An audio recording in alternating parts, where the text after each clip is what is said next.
میرا سایہ آخری گولی۔ ریحان نے زرشا کی حویلی کا گھیراؤ کر لیا تھا، 20 گنڈے ہاتھوں میں ہتھیار۔ زرشا نے ماہنور کا ہاتھ پکڑا۔ اندر رہنا، چاہے جو بھی ہو۔ ماہنور نے اس کا کوٹ کھینچا۔ میں اکیلی نہیں رہوں گی۔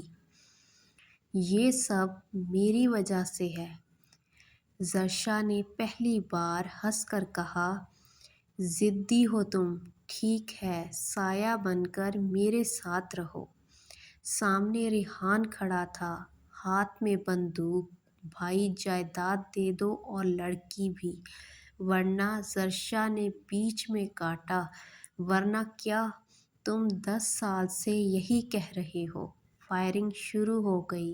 زرشا کے آدمی اور ریحان کے گنڈے۔ زرشا نے ایک ہاتھ سے فائر کیا اور دوسرے ہاتھ سے ماہنور کو بچایا۔ اچانک ریحان نے ماہنور پر گن تان دی۔ زرشا، گن نیچے کرو۔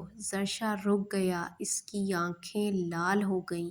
ماہنور نے دھیرے سے کہا، زرشا پیچھے دیکھو۔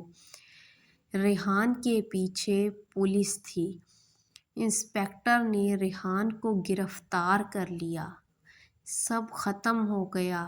زرشا نے گن پھینکی اور ماہنور کو گلے لگایا۔ اس کے کان میں سرگوشی کی۔ تم نے کہا تھا نا کہ میرے اندھیرے میں روشنی ہے، تم وہ روشنی ہو۔ ماہنور نے اس کے سینے پر سر رکھا، اور آپ میرا سایہ ہیں، اب کبھی جدا نہیں ہوں گے۔ حویلی کے باہر سورج نکل آیا۔ 10 سال کا اندھیرا ختم ہوا۔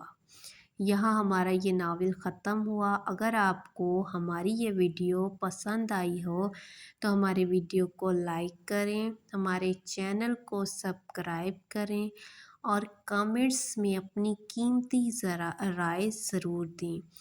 آپ کا سپورٹ ہمارے لیے بہت اہم ہے۔ شکریہ۔